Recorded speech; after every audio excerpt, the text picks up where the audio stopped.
Bom dia, vamos para mais uma aula de Química. Agora a gente vai começar com o módulo 3, Estrutura Atômica, Conceitos Básicos e Modelo Atômico. Em 450 a.C., começou a discussão sobre do que a matéria era formada, e os cientistas envolvidos nessa discussão eram Leucipto e Demócrito.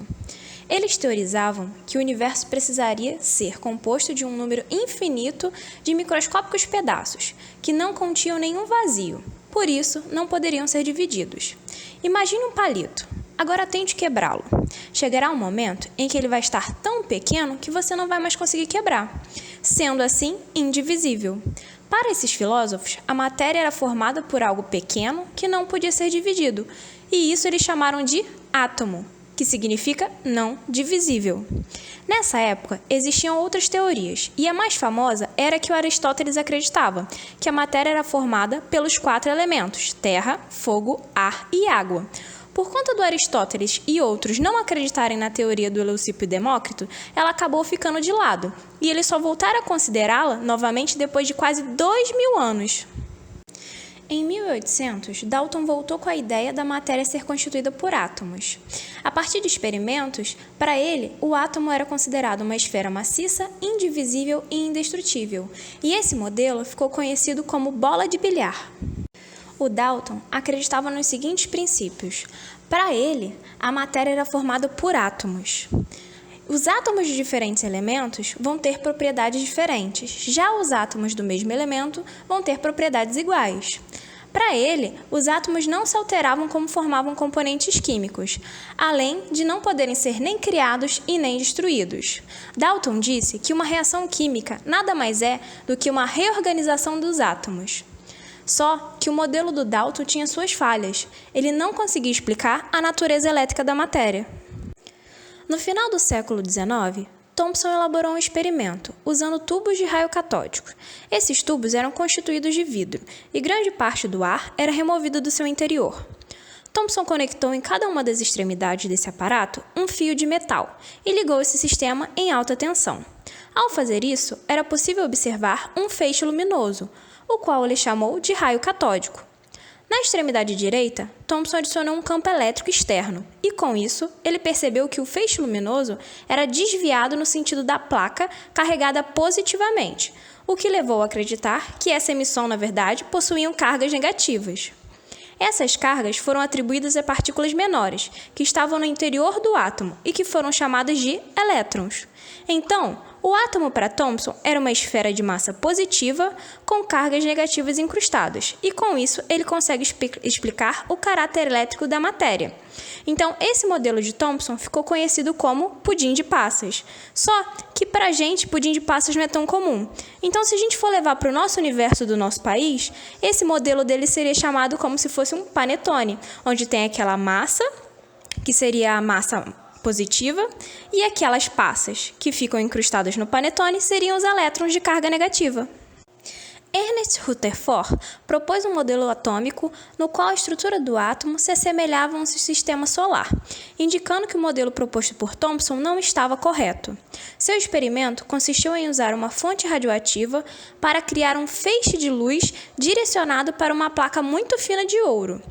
Em volta dessa placa, ele colocou alguns detectores que ficavam marcados quando atingidos pelo feixe radioativo. Com esse experimento, Rutherford observou que muitas partículas passavam pela folha de ouro sem sofrer desvio. Algumas eram desviadas e poucas partículas eram rebatidas.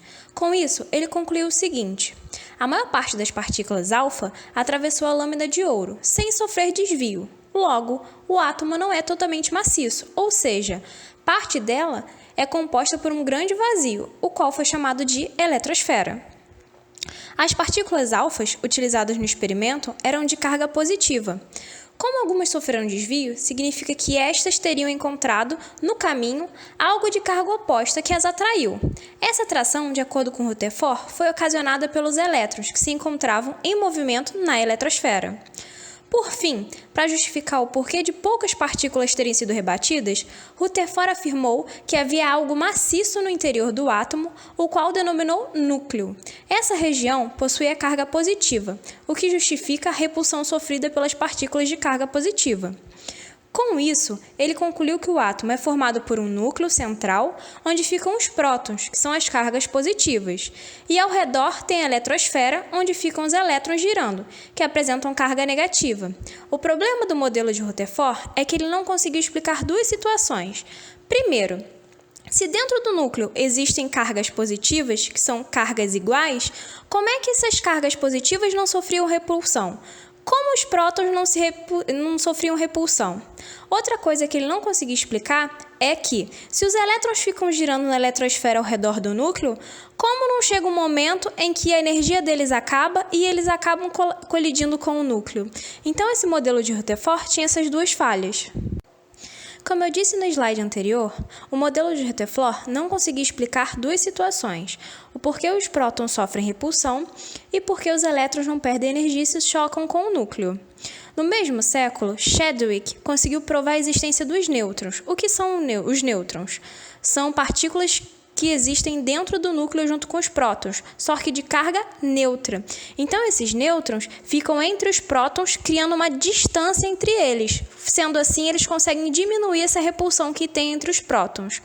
Agora, para explicar por que a energia dos elétrons não é perdida e eles se chocam com o núcleo, vem outro cientista chamado Bohr. Ele começou a estudar apenas a eletrosfera. O que ele concluiu? Ele concluiu que os elétrons se movem em órbitas bem definidas que apresentam a energia quantizada. Cada elétron só pode ter determinada quantidade de energia, por isso ela é quantizada. E com isso ele concluiu que a eletrosfera é dividida em níveis de energia e cada elétron fica no seu nível. Ele também propôs que quando o átomo recebe energia, entra no seu estado excitado, ele salta para um nível de maior energia, só que ele precisa voltar para o seu estado anterior. Então, para ele voltar para o seu estado anterior, ele tem que liberar essa energia que ele ganhou. E ele libera essa energia na forma de luz. E essa luz a gente chama de fótons. Século XIX, 1915. O físico alemão Arnold Johannes Wilhelm Sommerfeld, em 1915, estudando os espectros de emissão de átomos mais complexos que o hidrogênio, concluiu que, em cada camada eletrônica havia, além da órbita circular sugerida por Bohr, outras órbitas elípticas com diferentes formas. Essas órbitas elípticas foram, então, chamadas de subníveis de energia ou camadas. Sommerfeld completou o que Bohr não conseguia explicar satisfatoriamente para átomos diferentes do hidrogênio, de modo que seu modelo ficou conhecido como Bohr-Sommerfeld. É importante ressaltar que, a partir de então, a energia dos elétrons passou a ser determinada pelo raio e pelo tipo de órbita descrito por ele. Então, o Bohr ele tinha proposto que os átomos, eles na verdade não ficavam soltos na eletrosfera, eles ficavam em níveis de energia. E o Sommerfeld veio falar que esses átomos, na verdade, não ficam só no nível de energia. Dentro do nível tem o que a gente chama de órbitas. Então, eles ficam dentro desses orbitais, dentro desses subníveis de energia que ficam dentro desses orbitais, tá? Então, esses subníveis de energia, mais pra frente a gente vai aprender que são 4, que seriam o S, o P, o D e o F. Agora vamos aos exercícios. Módulo 3, página 311, questão 10. Desde a Grécia Antiga, filósofos e cientistas vêm levantando hipóteses sobre a constituição da matéria. Demócrito foi um dos primeiros filósofos a propor que a matéria era constituída por partículas muito pequenas e indivisíveis, a quais chamaríamos de átomo. A partir de então, vários modelos atômicos foram formulados, à medida que novos e melhores métodos de investigação foram sendo desenvolvidos. A seguir são apresentadas as representações gráficas de alguns modelos atômicos. Assinale a alternativa que correlaciona o modelo atômico com a sua respectiva representação gráfica. Então, a gente tem que ter em mente que Dalton ele propôs a ideia de um átomo maciço, indivisível e indestrutível como uma bola de bilhar. Thomson ele propôs que o átomo ele era uma esfera de massa positiva com cargas negativas incrustadas, como se fosse um pudim de passas. E Rutherford Bohr ele vai propor que o átomo ele vai ser dividido entre núcleo e eletrosfera, onde o núcleo vai armazenar os prótons e na eletrosfera vão ficar os elétrons como num sistema solar. Então, está representando uma bola de bilhar de Dalton, o 2, Thomson e o 3, Rutherford. Então, a resposta seria a letra D. Questão 13. Alguns seres vivos possuem interessante mecanismo. A exemplo das reações que utilizam energia proveniente dos alimentos para excitar elétrons de átomos em determinadas moléculas. Esse fenômeno é conhecido como bioluminescência e ocorre nos vagalumes, em algumas espécies de fungos, de cogumelos e de cinindários. Os fenômenos de bioluminescência da emissão de luz de laser e dos luminosos de neônio têm como fundamento o postulado do modelo atômico proposto por Niels Bohr, e ocorre quando o elétron no átomo.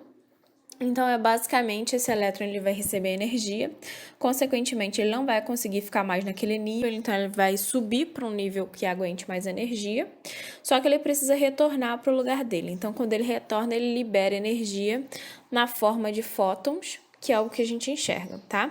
Então, esse fenômeno de bioluminescência, da emissão de luz dos lasers e dos luminosos de neônio, tem como fundamento esse postulado proposto por Bohr, que quando esse átomo ele recebe energia, ele vai para o nível acima. E para ele voltar para o nível dele, ele tem que liberar energia em forma de ondas eletromagnéticas. Então, a resposta seria a letra B. Então, pessoal, por hoje é só, tá? Eu espero que todos tenham uma boa aula, leiam a apostila, não deixem de fazer os exercícios e, em caso de dúvida, entre em contato comigo. Não esqueçam da nossa aula online, tá? Qualquer dúvida é só falar comigo pela aula online.